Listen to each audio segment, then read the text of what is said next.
E parece que não tem como voltar atrás. Para comentar essas medidas, eu recebo aqui no estúdio o secretário da Fazenda do Distrito Federal, Pedro Meneghetti. Boa tarde, secretário. Muito obrigada pela sua participação. Me explica isso. Não tem como voltar atrás? Não tem dinheiro para pagar o reajuste do funcionário público, é isso? Não temos recurso. Na realidade, esse aumento ele foi previsto sem orçamento e sem apontar o financeiro. Portanto, é impossível pagarmos, porque não temos nem orçamento e nem o financeiro. O orçamento este ano para o pessoal foi de 16.800 e nós vamos gastar com o pessoal, sem este aumento, 19.300. Portanto, 2,5 bilhões a mais, mesmo sem o aumento.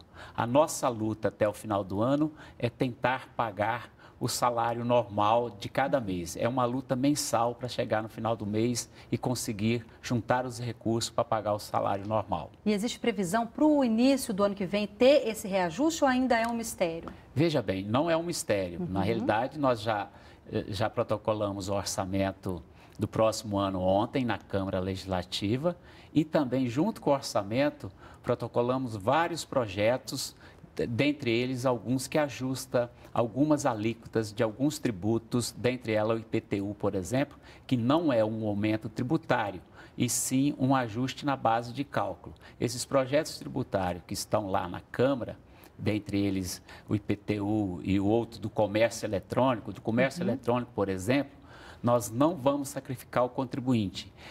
O mesmo imposto que ele paga hoje, mas só que ele pagava para o outro estado, ele vai passar a pagar para o Distrito Federal. Portanto, são vários projetos que nós teremos uma arrecadação maior, mas sem sacrificar o consumidor final. Ou seja, a questão do comércio eletrônico, que deu muita polêmica, inclusive, essa questão não é que o contribuinte, a gente não vai pagar mais pelo produto, apenas o dinheiro que a gente está pagando daquele produto vai ser redirecionado para o Distrito Federal para ter caixa, para poder fazer as medidas e ter dinheiro, é isso? É exatamente isso. Quando você entra na internet e compra qualquer mercadoria no Brasil inteiro, na realidade, a partir do dia 1º de janeiro, esses recursos virão para o Distrito Federal, não ficarão no outro estado. Antigamente ficava em São Paulo, na sede das empresas, antigamente ficava em São Paulo, ficava no Rio de Janeiro, na sede das empresas. A partir do 1º de janeiro, ele vem para o Distrito Federal. Agora, secretário, me explica o seguinte, nós temos dois tipos de medidas, as administrativas e as fiscais. As administrativas, elas dependem de decreto, não tem que passar pela Câmara, não é isso? É isso. E essas já passam a valer a partir de domingo agora, por exemplo, o aumento da passagem. Verdade. O aumento da passagem é um outro exemplo, é através de um decreto do governador.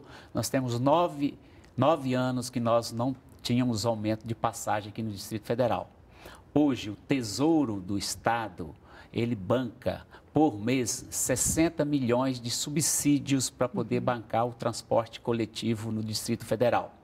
Então, com este aumento, nós vamos diminuir esse subsídio. Portanto, em vez de pagarmos 60 milhões por mês de subsídio, o governo federal vai tirar do Tesouro, da fonte 100, apenas 50, 45 milhões. Vai diminuir o gasto do governo com o transporte coletivo. Com a questão do transporte, sobra mais para o governo. E em qualquer estado da federação, todo ano se tem aumento de passagem, exceto aqui no Distrito Federal, que já tinha 9 anos que não tinha aumento de passagem. Entendi. Agora, em relação às medidas fiscais, essas medidas elas vão passar a valer, se forem aprovadas, a partir de 2016.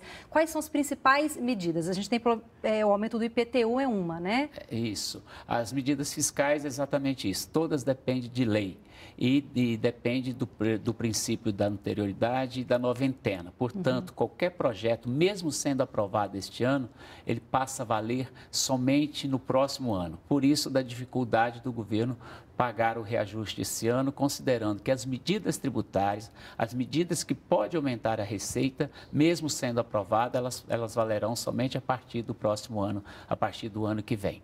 Agora, amanhã vai ser lançado um decreto, né, que fala sobre registro de despesas. Explica para a gente a importância dessa medida. Esse decreto que será publicado é muito importante para os fornecedores do Distrito Federal.